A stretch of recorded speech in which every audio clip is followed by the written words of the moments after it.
Hola, ¿qué tal? Muy buenas tardes. Bienvenidos a una conferencia más de este tercer ciclo de conferencias narrativas democráticas. Mi nombre es Alberto Ruiz y soy el coordinador académico del proyecto Narrativas Democráticas, avalado por la Coordinación de Investigación de la Facultad de Filosofía y Letras de la UNAM.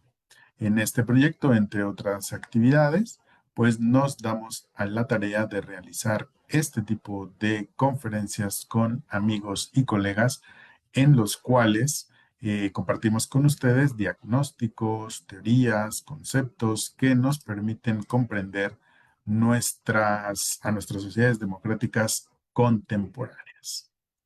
Para el día de hoy tenemos el gusto de compartir eh, esta conferencia con nuestro colega Carlos Mesa. Carlos, si estás por ahí, ya puedes prender. ¿Qué tal, Carlos? ¿Cómo estás? Muy bien, muchas gracias por la invitación. Al contrario, muchas gracias a ti por acercarte a nuestro proyecto, por tu interés en participar con nosotros.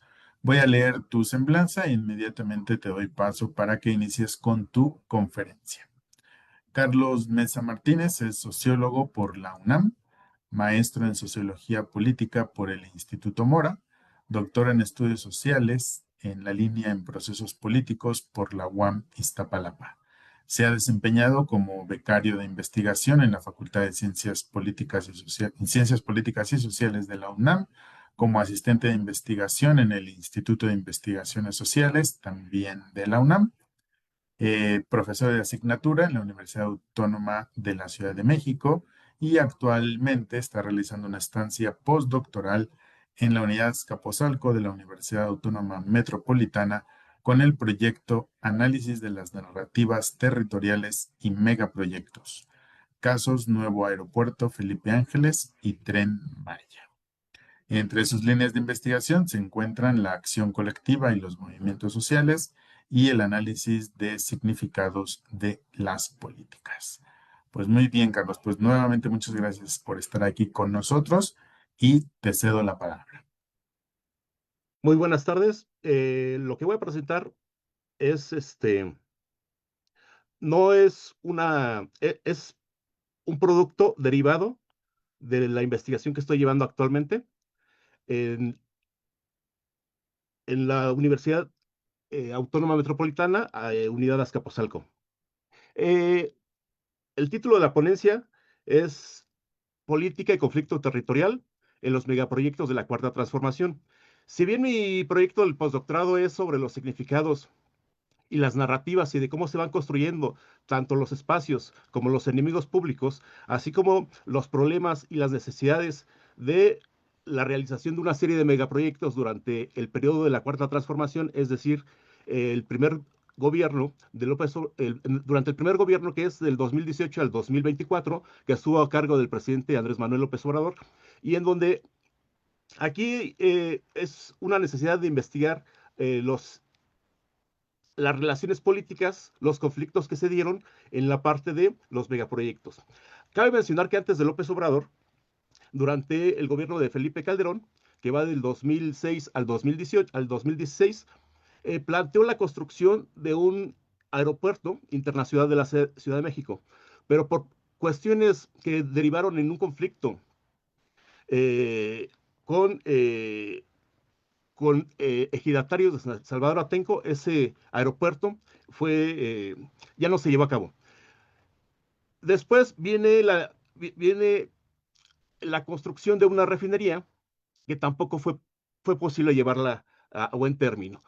Sin embargo, ya cuando llega el presidente Andrés López Obrador, lo que plantea es una política de desarrollo económico centrada en una serie de grandes megaproyectos. Primero quiero comenzar con especificar y señalar y delimitar que los megaproyectos son entendidos como una política urbana. Es decir, los grandes proyectos de infraestructura urbana son políticas públicas para cual su diseño y su implementación van a participar una serie de actores políticos, gubernamentales, movimientos sociales y grupos de interés. Todos ellos van a definir y a dicha política pública. Una definición de lo que son las políticas urbanas las entendemos como acciones públicas cuyo objetivo es la intervención del espacio y el territorio urbano. Esta intervención eh, va a ir, perdón, esta forma de intervención la podemos encontrar a partir de 4 formas. Una es la producción y transformación de la ciudad a partir de la construcción de infraestructura, prestación de servicios, realización de obras. Otra forma son los modos de uso y la sociabilidad del espacio urbano que hacen los individuos al apropiarse de estos espacios y al darles una reconfiguración. Es decir, si un espacio urbano fue construido bajo ciertas características, no va a tardar en que los mismos ciudadanos se van a apropiar de este espacio. ¿Cómo? Pues simplemente generando talleres, usándolo como entretenimiento, usándolo como un centro comercial, etcétera. Es decir, ese uso se lo da el propio ciudadano. También la tercera forma en que se interviene sobre el espacio público es a partir de un conjunto de normas, los reglamentos y los planes urbanísticos, ya que estos permiten ya que estas normas lo que permiten es rediseñar la ciudad a partir de una serie de requisitos legales. Es decir, no todos los espacios públicos están diseñados para el mismo uso. Nos vamos a encontrar con espacios residenciales, nos vamos a encontrar con espacios comerciales y nos vamos a encontrar con espacios reglamentarios. Y cada uno de esos espacios se requiere una reglamentación. Es a partir de estas normas que también sirven o posibilitan, digamos, qué es lo que se va a construir, qué es lo que se va a desarrollar. Entonces, las normas son permisivas o generan prohibiciones. ¿En qué sentido? Si un gobierno quiere construir un aeropuerto, como es el caso que ahorita vamos a revisar, pero las mismas normas determinan que el uso del suelo es simplemente para agrario, entonces una de dos, o hay que cambiar las normas o al aeropuerto hay que colocarlo en otro lugar. En ese sentido, las normas están delimitando qué tipo de uso le vamos a dar nosotros a ese tipo de suelo. La otra intervención que se maneja mucho entre los especialistas es la forma en cómo yo, como ciudadano, como investigador, como académico o simplemente como usuario del espacio urbano, lo voy a concebir. En ese sentido, los significados que yo genero, que yo construyo o que me estoy apropiando de otros entes o de otros individuos, es cómo yo voy a entender ese espacio urbano. Aquí tanto la forma de intervención B como la D van mucho de la mano, es decir, el uso que yo hago de ese espacio urbano con la forma en que yo lo estoy concibiendo es como yo lo estoy redefiniendo. Ahora bien, estas 4 formas de intervención desde la sociología y desde la sociología urbana, lo que nos está planteando es que no solamente son los especialistas los que están diseñando y redefiniendo el espacio urbano, sino que también es el ciudadano que lo transita, que lo utiliza para el comercio, que lo utiliza para el entretenimiento o que le puede dar diferentes tipos de uso. Entonces, el espacio urbano siempre se está transformando y hay una interacción entre las necesidades que tiene una ciudad de generar espacios, como la forma en cómo se le va a concebir, la forma en cómo se le va a dar un uso. Y obviamente, estas formas de producción y transformación de la ciudad tienen mucho o inciden mucho sobre las normas. Es decir, hay muchos espacios públicos de carácter urbano en donde hay una legislación que te está delimitando, pero también los individuos pueden violentar esa legislación o simplemente generar nuevas reglas de convivencia a partir de los espacios. Entonces, el espacio en relación con las normas nos permiten, o mejor dicho, nos permiten o determinar cómo se va a construir una casa, qué características puede tener, qué tanto de cimientos, etcétera. Pero eso incide también, digamos, para los espacios públicos. Pero también hay zonas de alta marginación en donde los habitantes no pueden llevar a cabo estas normas porque les sería imposible hacerse de sus casas, les sería imposible hacerse de sus o desarrollar sus construcciones. Entonces hay zonas donde vamos a encontrar que las construcciones son totalmente ilegales. Y en este proceso de legalidad también se va a construir espacio. ¿En qué sentido? Habrá espacios que son o que fueron construidos de manera irregular que posibilitan la realización de una serie de delitos y por lo tanto también se está vulnerando otro tipo de normas de convivencia. Entonces, estas formas de intervención las podemos estudiar cada una de manera independiente o interrelacionada a partir de la sociología urbana o de la antropología. Eh, ya un poco saliéndonos de la parte de la definición de lo que es el espacio urbano y de lo que son las políticas urbanas, yo, dado que mi proyecto de investigación postdoctoral se centra en el gobierno de la Cuarta Transformación, es decir, en el primer gobierno de la izquierda, a cargo de licenciado Andrés Manuel López Obrador, porque a muchos lo que nos interesa es precisamente cómo a partir de este primer gobierno se le trata de dar un giro al proyecto neoliberal que durante 33 años se aplicó en México y de pronto con esta nueva administración que va a empezar a gobernar o que se va a hacer de los destinos del país a partir del 2018, pues a muchos nos interesa cuál era su principal forma de gobernar, cuál es la relación que mantiene con los ciudadanos, cuál es su propuesta económica y cómo va a interaccionar todo esto. Así que vamos a empezar con la cuarta transformación.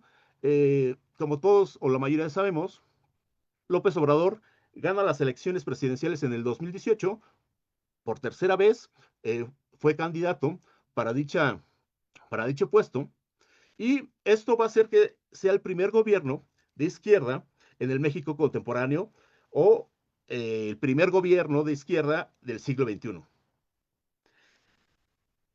López Obrador va a denominar a su gobierno como la cuarta transformación. Esto ya me parece que a muchos nos queda claro, o él mismo lo ha explicado, que su gobierno lo trata de insertar dentro de esos cambios profundos que a nivel histórico se han hecho en México, empezando con la independencia, la reforma, la revolución y hoy ubicando a su gobierno como esa otra cuarta transformación, es decir, porque pretende establecer cambios profundos. Ahora, ¿cuáles son esos cambios profundos que él pretende insertar? Él critica mucho desde el 2006, que fue la primera vez que se postuló a la presidencia, él critica mucho el proyecto neoliberal. El proyecto neoliberal no es otra cosa que permitir que sea el mercado el que dirija, digamos, eh, las relaciones comerciales entre el empresario y el consumidor. En ese sentido, el mercado se va a retirar, perdón, el Estado se va a retirar de participar en el desarrollo del país. Lo va a dejar simplemente al mercado. Pero también el, el Estado va a empezar a retirar una serie de garantías jurídicas constitucionales que delimitan que ese mercado se desarrolle a su arbitrio. Es decir, todas esas limitantes constitucionales que existían hasta antes de 1988 las van a empezar a retirar poco a poco y van a permitir que los empresarios, o mejor dicho, les van a empezar a dar facilidades al sector empresarial a que se establezca no solamente en México, sino que estas garantías van a empezar o van a ir en contra de algunos derechos de carácter laboral, van a flexibilizar el trabajo a tal grado que ya no habrá una relación directa entre el empresario y el trabajador, sino que puede ser una relación indirecta a partir de una segunda empresa. Entonces, para López Obrador, el diagnóstico que él hace desde el 2006 es que este proyecto neoliberal es un fracaso. Que es un fracaso en el sentido de que solamente generó pobreza y alta marginación y solamente unos cuantos empresarios son los que se han beneficiado. Y dentro de este diagnóstico que él plantea, él pone como hilo conductor la corrupción. Es decir, los grandes empresarios que se han hecho de sus enormes empresas y de sus enormes riquezas, una parte de esos empresarios se hizo, parte de esas riquezas fue producto de las relaciones corruptas entre la clase política y la clase empresarial. Entonces, López Obrador lo que pretende es, con su cuarta transformación, es eliminar o combatir de lleno a esa corrupción y su propuesta de gobierno es una política neodesarrollista. El neodesarrollismo, como algunos académicos lo han establecido, se enfoca en que el Estado vuelva a asumir un papel primordial en el desarrollo económico de, de una nación. Que sea el Estado el que determine cuál es la política más idónea para combatir la pobreza, para combatir la desigualdad, pero sobre todo para generar riqueza y que esa riqueza sea redistribuida entre los ciudadanos o entre los trabajadores. Entonces, por un lado tenemos que el neoliberalismo significa corrupción, significa pobreza, significa marginación, y por otro lado, la cuarta transformación significa cambios profundos en donde se pretende combatir la corrupción, pero también se pretende el desarrollo económico a cargo del Estado. Dentro de esta política neodesarrollista, López Obrador va a plantear una serie de políticas que van a estar enfocadas al mejoramiento del bienestar de los mexicanos. ¿Cuáles son esas políticas? La primera que se destaca es la construcción de megaproyectos e infraestructuras, sobre todo en el sur del país, es decir, ese sur que está conformado por diversos estados, cuya característica principal es la marginación, la pobreza, es el abandono, el despojo de tierras, la riqueza de unos cuantos. Entonces, él lo que pretende hacer es construir varios megaproyectos que logren incidir en estos lugares con el objetivo de utilizar los recursos naturales para, o mejor dicho, aprovechar estos recursos naturales para mejorar al mismo tiempo las condiciones de la gente.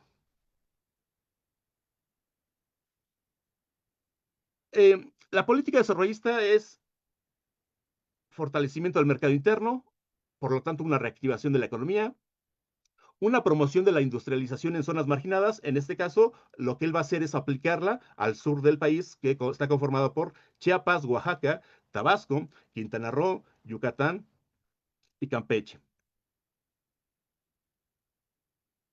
Estas, esta promoción de la industrialización, el objetivo es aprovechar los recursos naturales y el desplazamiento de mercancías, personas y servicios. También el objetivo también es modernizar la infraestructura urbana, es decir, alrededor de estos grandes megaproyectos, lo que se pretende es que los habitantes y los turistas aprovechen una infraestructura que, si bien ya estaba con el neoliberalismo, estaba en crisis, pues aquí lo que se pretende simplemente es reaprovechar esa infraestructura, pero modernizarla. Entonces, muchos de esos grandes megaproyectos, sobre todo lo que es el tren urbano y el tren interoceánico, pues ya las vías férreas ya estaban. Lo que sucede es que lo que pretenden es aprovecharlas y al mismo tiempo modernizarlas. Y bueno, ya habíamos mencionado que es el Estado o el gobierno el promotor del desarrollo de una economía desplazando la iniciativa privada. En un inicio, sobre todo en su toma de protesta, López Obrador siempre mantuvo que el desarrollo económico iba a estar a cargo del Estado, pero acompañado de la iniciativa privada. Es decir, no va a estar divorciada. Por lo menos en ese momento lo que él pretendía era generar o mantener una estabilidad económica, que los empresarios no se asustaran, y por lo tanto lo que él planteaba era una cooperación entre gobierno, iniciativa privada y ciudadanos para el desarrollo o la aplicación de esta política de carácter neodesarrollista. En ese sentido, los diferentes megaproyectos de infraestructura que se realizaron durante la gestión del gobierno de Andrés Manuel López Obrador, los podemos clasificar en tres tipos. Los ecológicos. Los proyectos ecológicos, el objetivo simplemente es el desarrollo de parques o el mantenimiento de parques con el objetivo de generar o de mejorar el medio ambiente. En este caso, se construyó el Parque Ecológico Lago de Texcoco. En este parque no es más que eh, los residuos de lo que iba a ser en el gobierno de Enrique Peña Nieto la construcción del nuevo aeropuerto de la Ciudad de México. Y este aeropuerto, al ser cancelado, la opción que se toma es recuperar el lago de Texcoco, manteniendo y protegiendo el hábitat natural, y por lo tanto se desarrolló un megaproyecto que tiene que ver con el parque ecológico, que hoy por hoy ya los ciudadanos se están apropiando cada vez más de ese parque.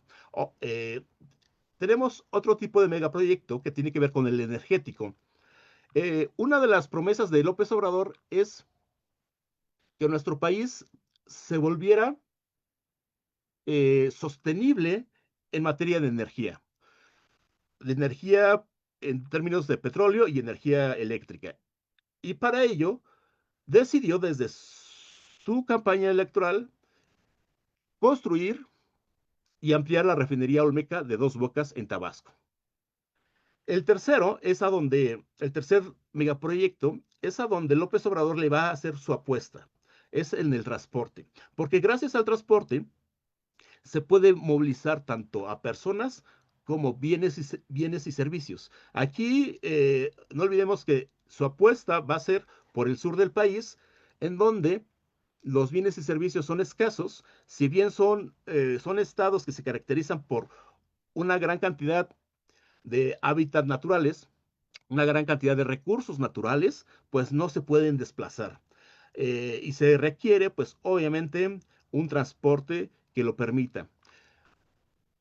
En ese sentido, su preferencia va a ser por los trenes.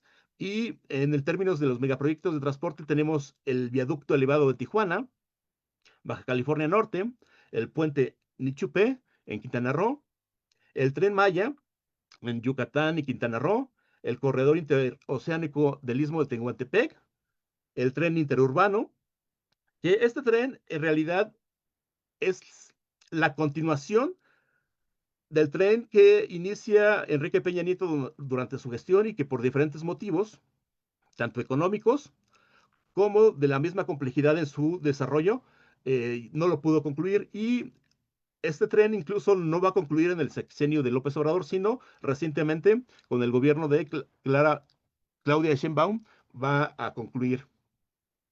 Y tenemos el Aeropuerto Internacional Felipe Carrillo Puerto en Quintana Roo, o mejor conocido como el Aeropuerto Internacional de Tulum, y el Aeropuerto Internacional Felipe Ángeles en el Estado de México. Aquí lo interesante es que durante el gobierno de Andrés Manuel López Obrador, él sí va a desarrollar una serie de megaproyectos de infraestructura,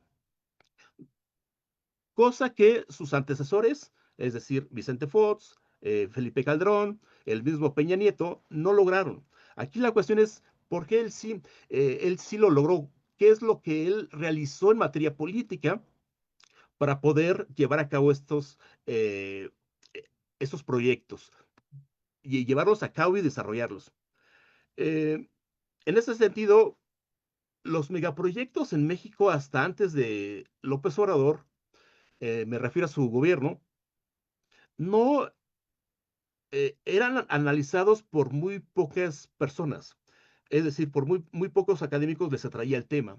A partir de la llegada de la Cuarta Transformación, el análisis de los megaproyectos se va a disparar, es decir, como objeto de estudio y de investigación, se va a disparar y no solamente sociólogos, antropólogos, sino también economistas, a, politólogos, les llama la atención cómo es posible la realización de esos megaproyectos cuando en un contexto de alta polarización, recordemos que el gobierno de AMLO durante los 6 años hubo una alta polarización, tanto por opositores a los mismos megaproyectos como opositores políticos y opositores empresariales. Entonces, en este caso, se vuelve interesante el tema, repito, como objeto de estudio, y empiezan a proliferar muchas investigaciones. A mí, en mi caso, lo que me interesaba para el postdoctorado es precisamente sobre cómo se van construyendo los significados y el impacto que tienen esos significados. Esos megaproyectos de infraestructura, alrededor de ellos hay una serie de significados que aparentemente son positivos. Es decir, nadie está en contra del desarrollo económico de una determinada región. A pesar de que hubo opositores, ambos espectros construyeron sus propios significados. Algunos positivos, del otro lado negativos. Sin embargo, entre la opinión pública, lo que queda es que López Obrador sí logró lo que sus antecesores no. Y da la impresión de que lo hizo bajo la idea de cooperar con los habitantes de esos lugares. Es decir, no imaginamos, en el imaginario colectivo, no hay una idea de que existieron grupos opositores, no pertenecientes a la clase política, sino opositores que se vieron realmente afectados por la construcción básicamente de los trenes, el tren Maya y el tren del Istmo de Tehuantepec, que fueron desplazados y que generó un conflicto entre el gobierno y un conflicto entre los campesinos y los indígenas. Entonces, para los investigadores es muy claro que durante el primer gobierno o la primera gestión de la Cuarta Transformación, sí hubo un conflicto social y político entre campesinos e indígenas contra esos megaproyectos. La cuestión es que estos conflictos, salvo muy pocas notas periodísticas, salían, digamos, a la luz pública o se ventilaban entre la opinión pública. Pero repito, la impresión a nivel general que da es que estos megaproyectos se desarrollaron sin mayor problema, que no hubo grandes opositores o que no hubo grupos en contra. En ese sentido, eh, repito, estos megaproyectos sí tuvieron opositores. Ahora bien, la lógica discursiva de López Obrador es que antes de su gobierno el proyecto neoliberal era corrupto y por lo tanto los diferentes organismos gubernamentales, los organismos empresariales, organismos de la sociedad civil, también eran partícipes de esa corrupción. Entonces, ¿cómo vamos a desarrollar unos megaproyectos sin que la corrupción entre? Vamos a darle un papel mayor, un papel protagónico al ejército. En ese sentido, el ejército va a modificar, digamos, su campo de acción. Si antes tenía como campo de acción la seguridad nacional, el apoyo a los ciudadanos en caso de algún desastre natural, ahora, lo, ahora va a participar, se le va a dar un nuevo rol, que es el de construcción, perdón, el encargado de construir estos megaproyectos y también, una vez que se terminaron, van a ser, eh, van a ser parte de estos, es decir, se van a construir empresas militares con el único objetivo de gestionarlos y administrarlos, porque estas empresas o estos proyectos no se les puede dejar a los empresarios por el tema de la corrupción, no se le puede dejar al gobierno que lo administre y lo gobierne, no solamente por el tema de la corrupción, sino a futuro un gobierno de derecha podría caer en la tentación de privatizarlo. Entonces, la única manera de mantenerlo y de que no haya un elemento corrupto, pues simplemente es que el mismo ejército, por sus valores, por su patriotismo, porque está libre, digamos, de ese interés que mantienen que los individuos pueden tener, pues simplemente le vamos a dar un papel mucho más protagónico al ejército.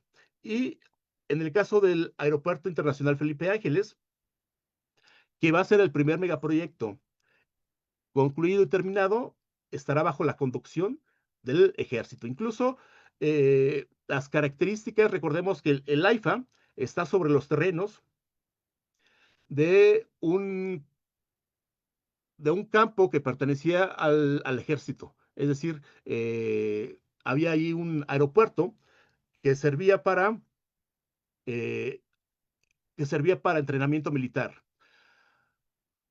En el otro megaproyecto es el Tren Maya. Aquí la diferencia entre el AIFA y el Tren Maya es que el ejército sí va a participar de la construcción, pero van a ser solo tramos. Por lo menos unos 4 o 5 tramos se los van a dejar a la iniciativa privada.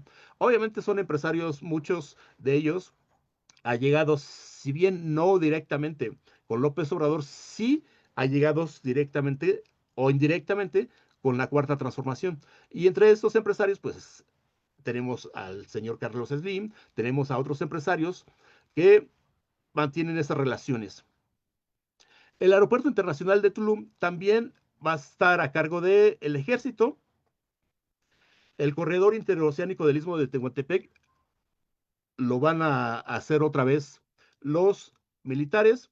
Y si bien las aduanas no es parte de un megaproyecto, pues simplemente la modernización y su gestión y términos de administración va a estar a cargo también del ejército. Es decir, todo aquello que pueda ser corrompible y que sea una marca de la cuarta transformación, no se lo vamos a dejar a los empresarios, ni al gobierno, ni hoy, ni a futuro. ¿Por qué? Porque en un futuro, repito, se puede privatizar, se le puede otorgar a los empresarios o simplemente se puede llegar a desaparecer. Por ejemplo, en el caso del AIFA, un gobierno de derecha lo primero que haría es desaparecerlo.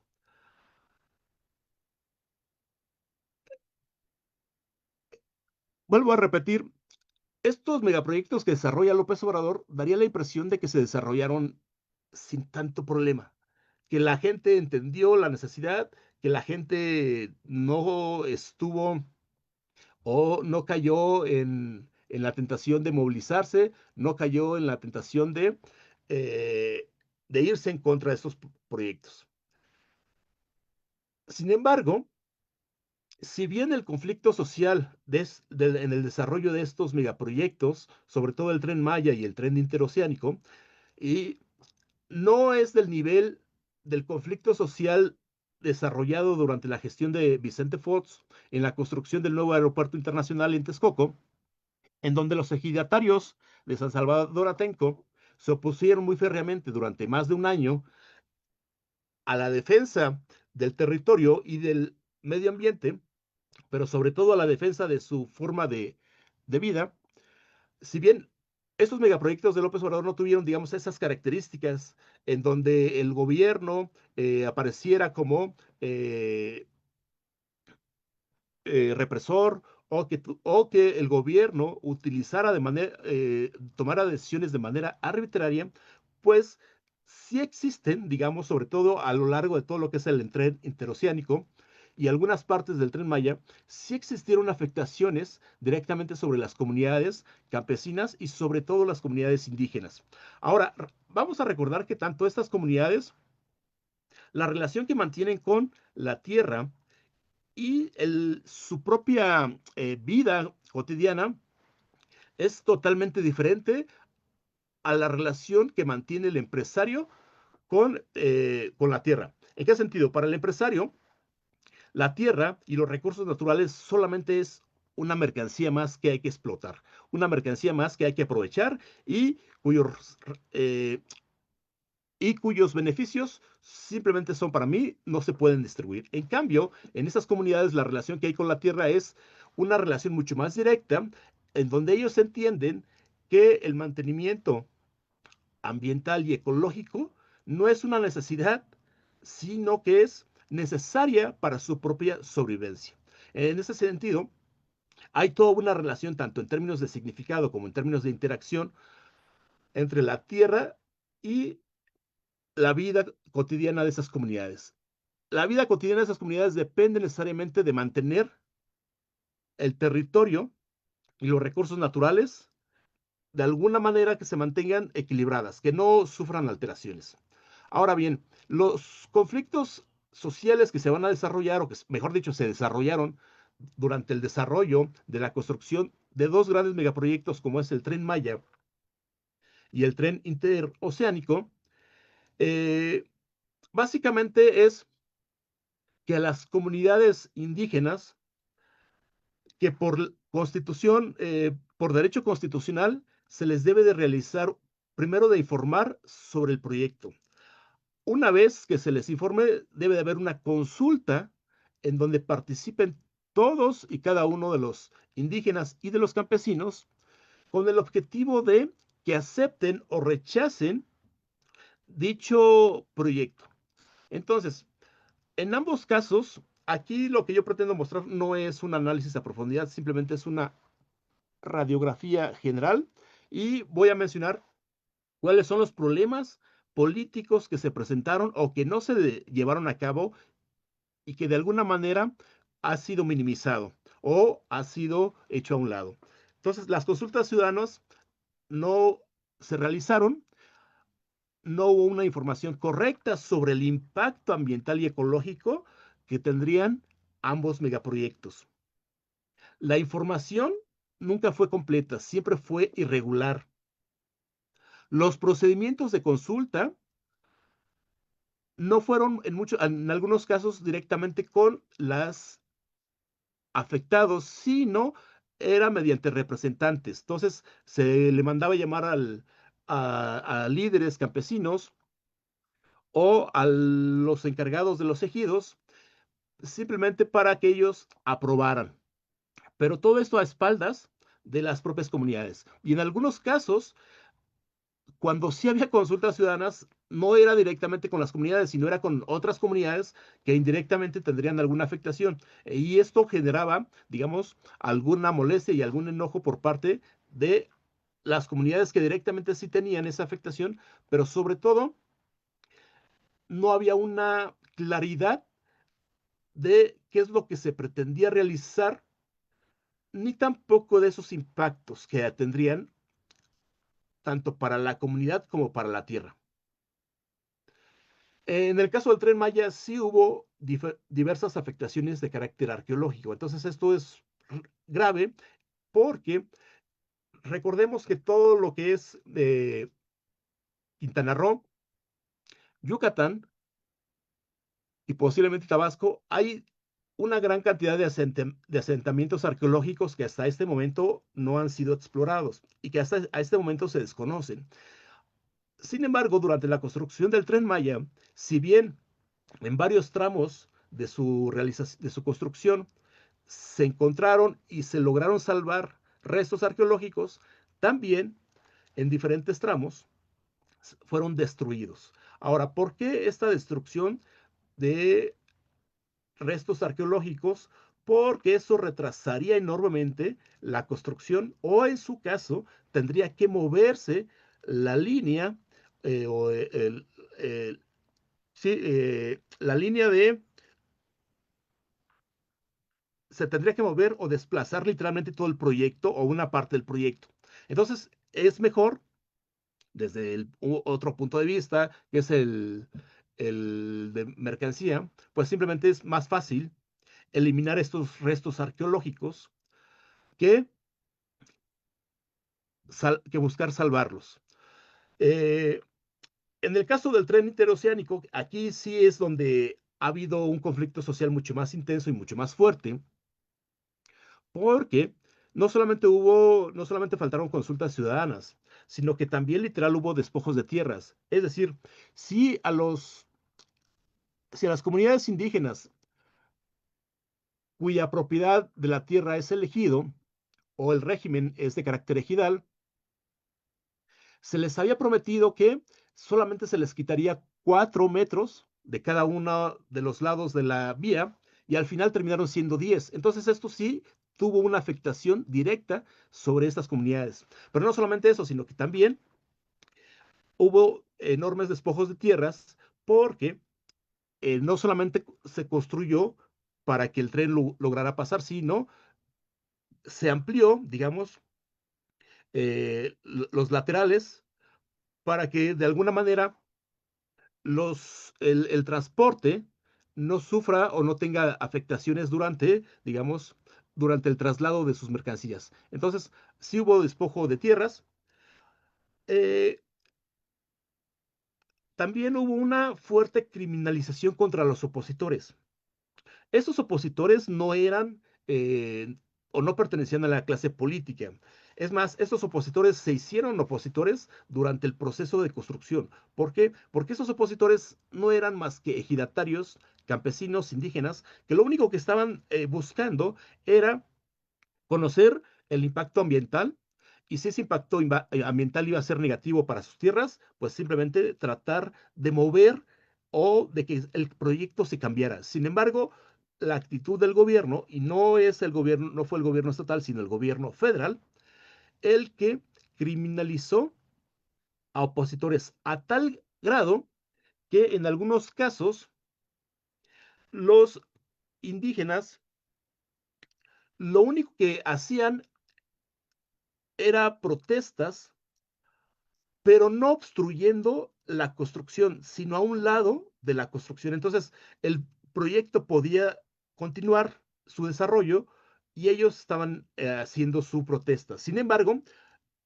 el gobierno optó por detenerlos, meterlos a la cárcel durante un tiempo y el proceso, digamos, el proceso penal sobre estos opositores, el gobierno se desistía de continuarlo, bajo la promesa de que estos opositores iban a dejar de manifestarse. Es decir, tú dejas de manifestarse, tú dejas de manifestarte y yo ya no continúo con el proceso penal.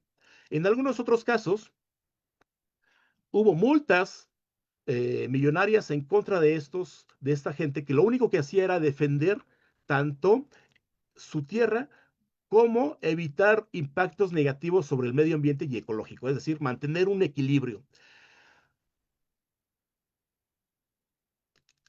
Estas construcciones, tanto del tren Maya como del tren interoceánico, el impacto ambiental en su momento fue la enorme tala de árboles. Y por lo tanto, esto afecta el equilibrio ecológico. En ese sentido, muchas comunidades se manifestaban en contra de esta tala enorme de, de árboles. Ahora, ¿cuál fue estos son los problemas que presentaron estos problemas sociales y que derivaron en un conflicto social? ¿Qué tipo de acciones colectivas desarrollaron esas comunidades? Eh, en el caso del Tren Maya, los opositores acudieron a los tribunales buscando el amparo. Eh, el amparo, para los que no sepan, el amparo es el único recurso que tenemos nosotros como ciudadanos para defendernos de una decisión o de alguna arbitrariedad de la autoridad, o que la autoridad tenga que dar una explicación de sus propias decisiones. En este caso, los, eh, los opositores acuden al juzgado de distrito de Yucatán buscando el amparo. El objetivo simplemente es detener momentáneamente la construcción del Tren Maya en algunos tramos que eran los que corrían o tenían un impacto ambiental muchísimo más fuerte en términos negativos y el juzgado de distrito sí otorga suspensiones temporales y una definitiva. En el caso de la definitiva, se tiene que cambiar totalmente el trazo de la vía del tren. Eh, pero no fue el único caso. Hubo otros amparos que solicitaron estas personas y, ojo, recuerden que tanto el tren Maya como el tren interoceánico estuvo a cargo en su construcción del ejército.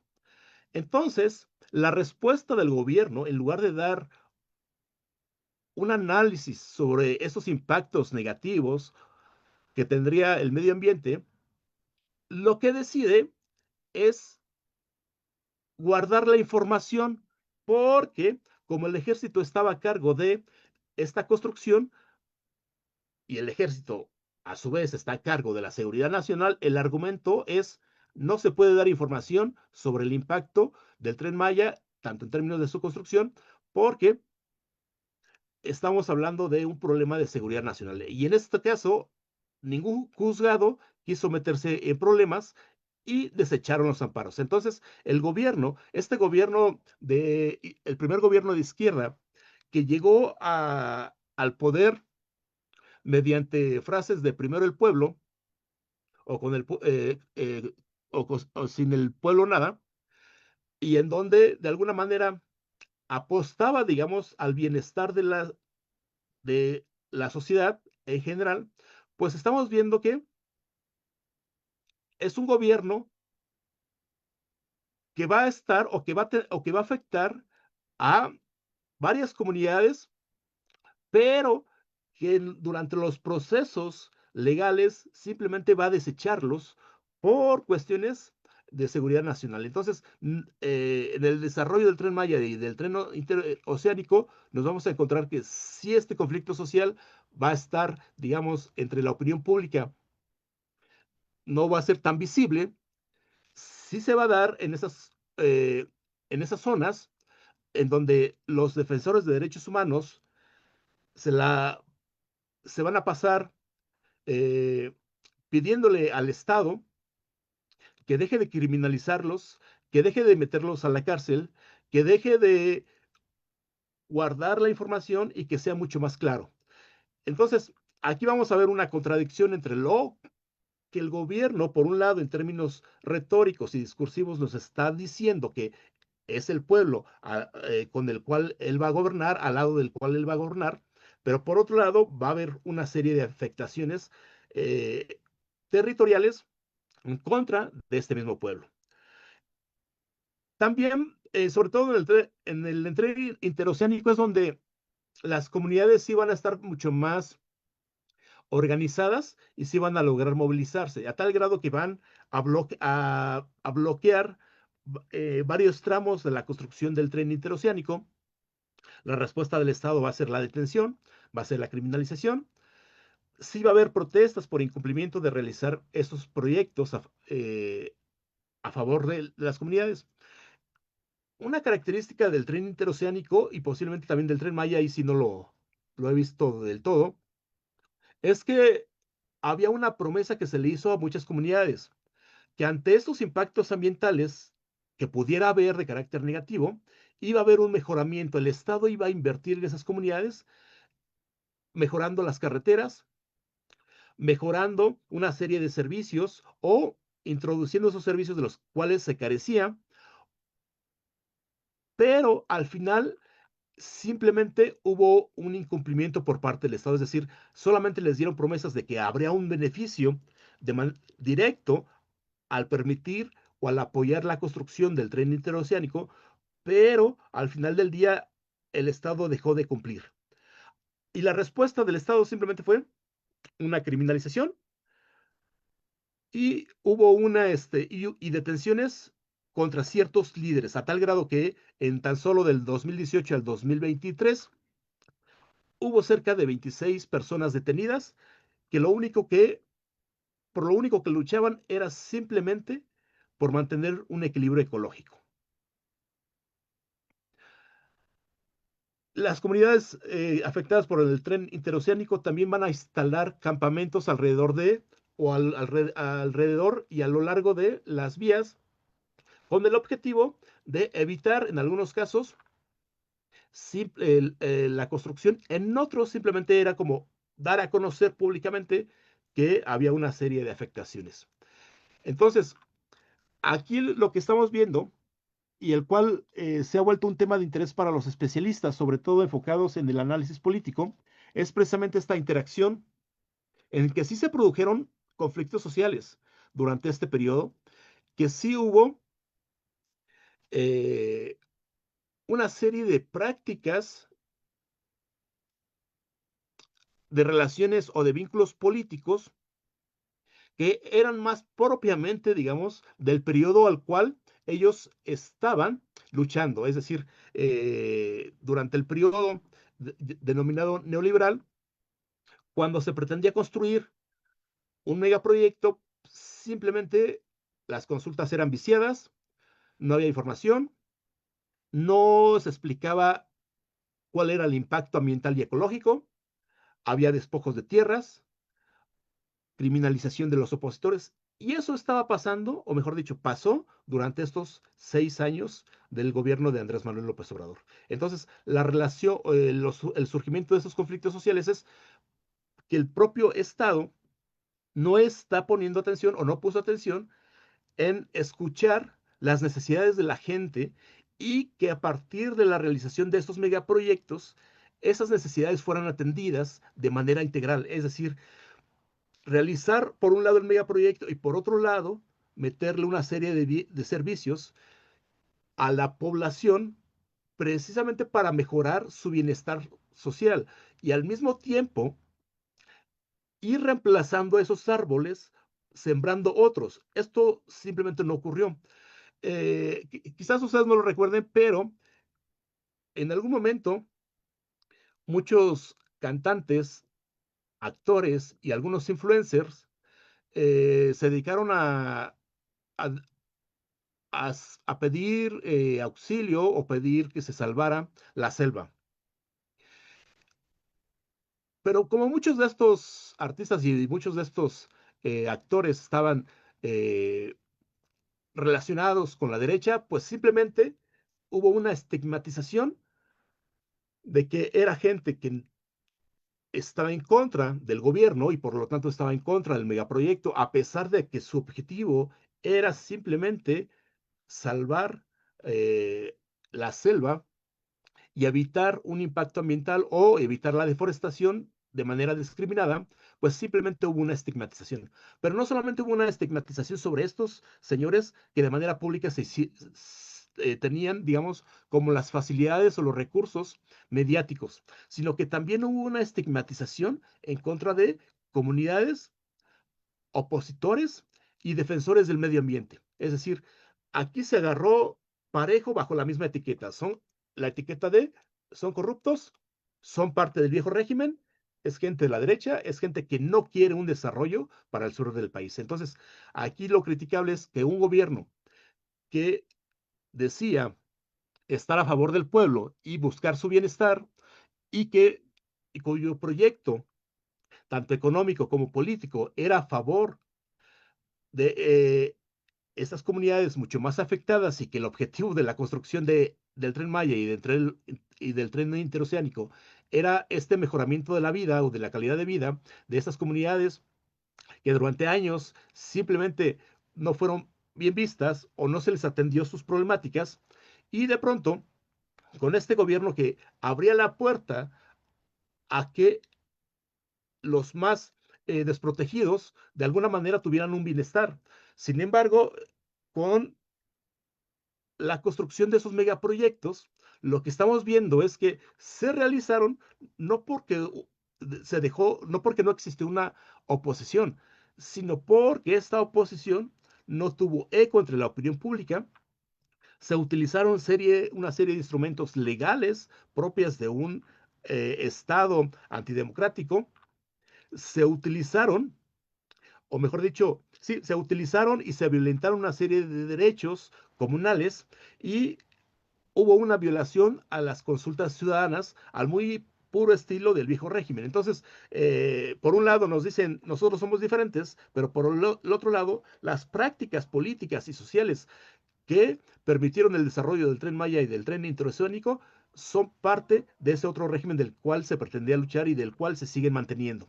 Entonces, aquí simplemente me parece, o yo hago la invitación a analizar cada uno de estos megaproyectos que yo ya mencioné anteriormente y que hoy en día la presidenta Claudia Sheinbaum asume también como bandera y asume también como política económica el desarrollo de una diversidad de megaproyectos, tratar de entender cuál es la relación política y social con los ciudadanos y con los habitantes que van a ser afectados. Entonces, en el caso, por ejemplo, del AIFA, en donde se construye en una zona llena de unidades habitacionales y donde donde se carece el abasto del agua o donde o las carreteras o las avenidas o las calles no están del todo bien pavimentadas, ahí se pudo haber también trabajado desde un gobierno social enfocado en resolver las problemáticas de la gente. Ahí se pudo haber trabajado en sintonía con los habitantes, preguntarles mediante consultas ciudadanas cuáles son sus principales problemas y cómo tratar de resolverlos al mismo tiempo que estás construyendo un aeropuerto internacional. Entonces, me parece que aquí lo que podemos observar, repito, es que sí hubo conflictos sociales, que el desarrollo de esos megaproyectos no fue del todo tranquilo, si bien no consistió o la oposición no recurrió a protestas o movilizaciones violentas, simplemente todas fueron pacifistas, sí se presentaron descontentos, sí se descontentaron conflictos sociales. Y otra parte que quizás los analistas nos explicarán en su momento es que esas comunidades carecían de uno de los recursos que hoy en día se vuelven importantes para dar a conocer los conflictos sociales. Es el acceso a las redes sociales o el acceso a los medios de comunicación.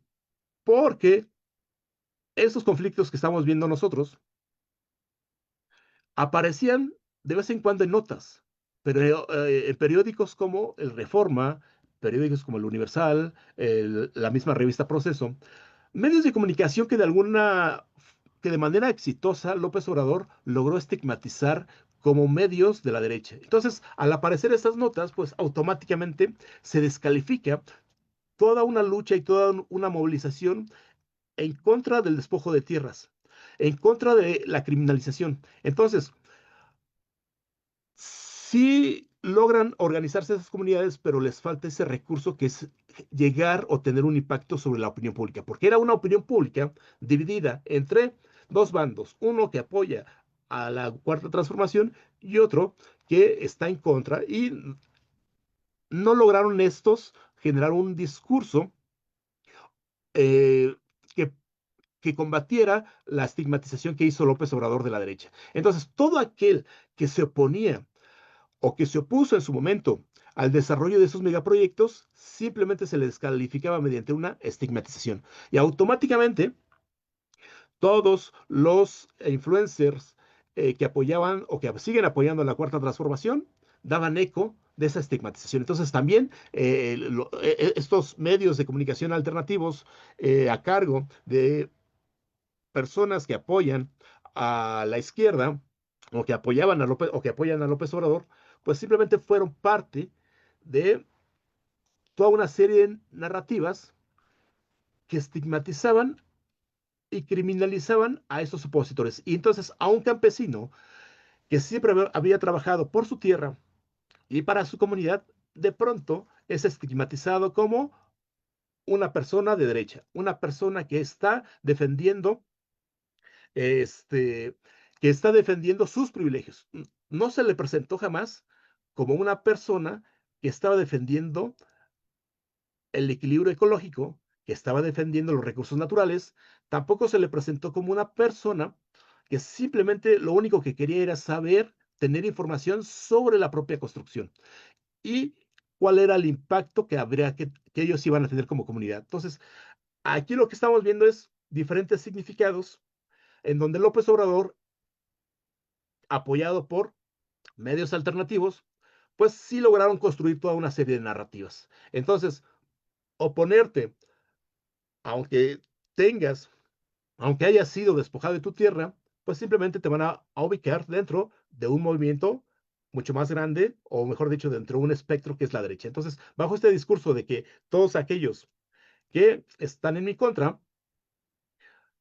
pues son parte de esa derecha.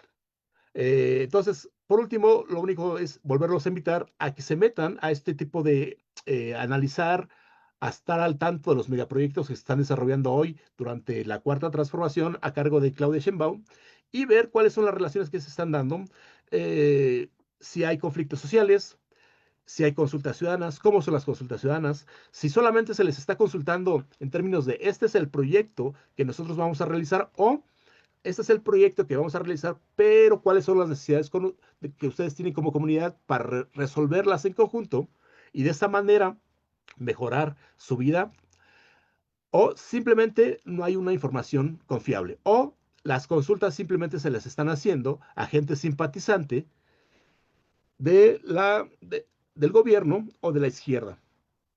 También estar al tanto de los medios de comunicación, digamos, un poco que no tienen ese sesgo ideológico, que tanto nos informan sobre los impactos positivos y negativos en términos ambientales y ecológicos, en términos también económicos y en términos sociales. Es decir, qué tanto a mí como ciudadano me favorece la construcción de un megaproyecto, qué tanta movilidad me va a dar a mí, que el desplazamiento eh, me lo va a mejorar o me lo va a empeorar o ese desplazamiento me va a generar otros impactos de carácter más negativo. Entonces, yo simplemente hago la invitación, ya para finalizar, eh, entender que los megaproyectos, si bien son generadores de desarrollo económico, porque producen empleo, movilizan mercancías, movilizan ciudadanos, también generan o son fuentes de impactos negativos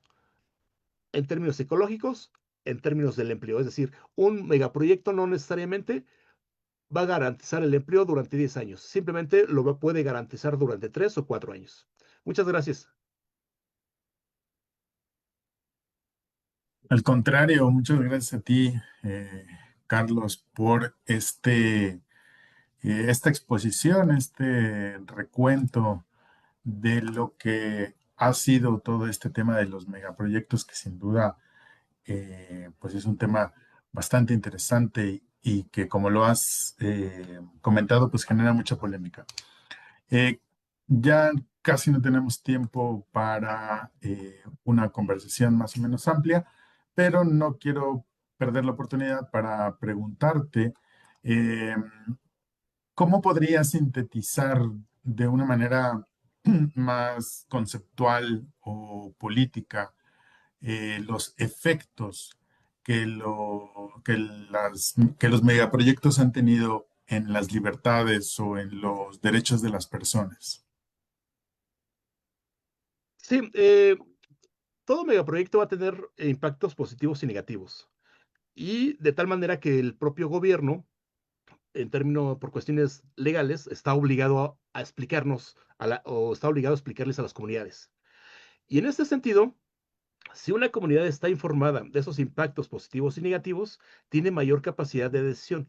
Pero si estas consultas están totalmente amañadas o simplemente no se están o no se le está haciendo a la gente correcta o a la gente idónea, pues obviamente lo único que va a generar son conflictos. Entonces, no, no estoy yo o no quiero juzgar si son buenos o malos los megaproyectos. Aquí lo que habría que poner en tela de juicio son el tratamiento que se le va a dar para permitir esa construcción.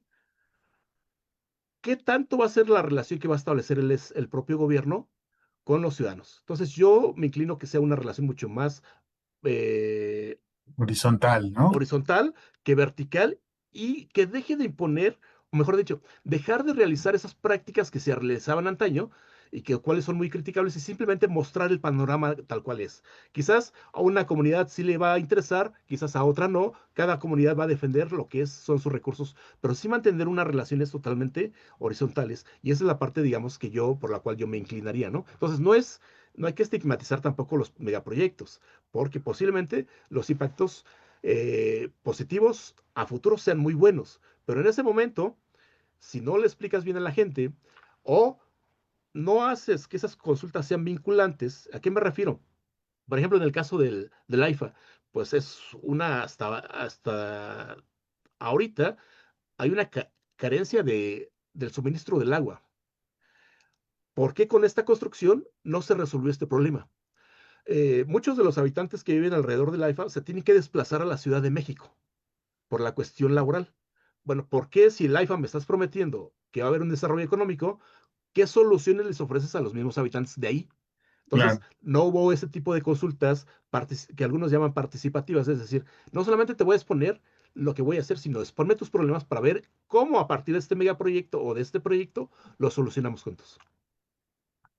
claro, porque asumimos que la democracia es este proceso en el cual gobierno y personas definen aquellas cosas que son de bien común, de interés general e incluso de interés nacional.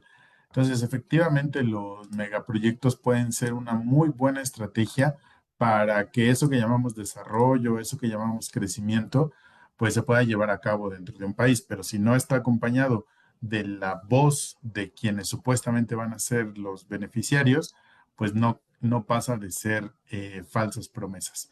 Y también me gustaría, eh, o sea, si bien es cierto que ya has planteado la idea de que esta dinámica que tuvo el gobierno de la Cuarta Transformación en el sexenio anterior no es una dinámica que favoreció esa horizontalidad y saliéndome un poquito del tema y preguntándotelo más en tu opinión como estudioso, como intelectual de la política. ¿Cuál es tu sentir? ¿Por qué hay estas brechas entre las decisiones políticas y la participación, o más bien la incorporación ciudadana a las decisiones políticas? Sí, me parece que esa brecha proviene más bien de las autoridades gubernamentales, que en pos de querer cumplir o de realizar un megaproyecto o de llevarlo a cabo de manera eficaz y eficiente, se olvidan de las relaciones políticas con las comunidades, ¿no? Entonces, ¿por qué fracasó la construcción del nuevo aeropuerto en Texcoco? Porque las decisiones parecían tomadas de manera arbitraria. Es decir, no hubo nunca una consulta, nunca, no se acercaron. Y dos, esa arbitrariedad no solamente quedó ahí, sino también quererles comprar el metro cuadrado a 7 pesos, pues parecía totalmente una injusticia. Entonces, algo que parecía que tenía como objetivo mejorar esa zona, pues termina siendo más una injusticia en donde las autoridades, en lugar de llevar a cabo, si bien una consulta, sí, mantener una relación totalmente horizontal con las comunidades, pues simplemente se enfocan más en realizar el proyecto porque sí hay que hacerlo, que tratar de ver cuáles son las necesidades de la gente para que al mismo tiempo se resuelvan y ver qué tanto la gente está a favor y en contra, ¿no? Claro, y es algo que hemos visto, como ya lo mencionabas al inicio de tu conferencia, pues en diferentes gobiernos de diferentes colores y que sin duda pues nos queda a la ciudadanía, también como apuntabas hacia el final, pues estar atentos de cuáles son los proyectos y sobre todo ahora con el Mundial, ¿tienes pensado analizar algo con las obras que se han hecho aquí en la Ciudad de México para el Mundial?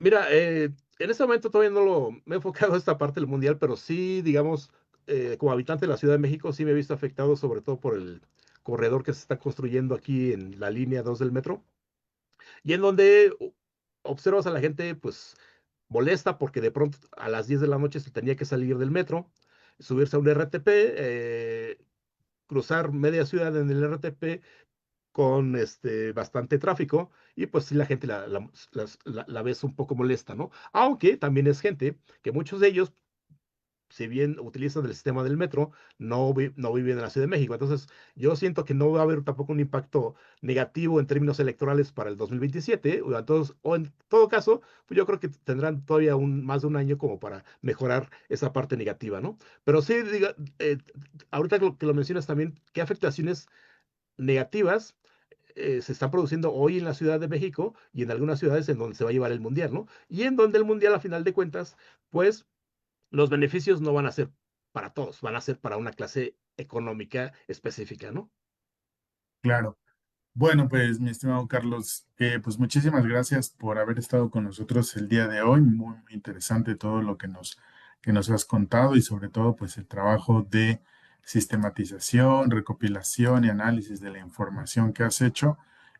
Pues te felicitamos por ello. Muchas gracias por haber estado con nosotros. Muchas gracias. Gracias. Y bueno, pues gracias a ustedes que nos siguieron en esta transmisión. La próxima semana estaremos descansando. Recuerden que también estamos en YouTube. Estas conferencias se suben ahí por si después las quieren volver a revisar. Mi nombre es Alberto Ruiz y soy el coordinador académico del proyecto Narrativas Democráticas, avalado por la Coordinación de Investigación de la Facultad de Filosofía y Letras de la UNAM, y este es nuestra actividad del tercer ciclo virtual de conferencias narrativas democráticas. Nos vemos la próxima. Hasta luego.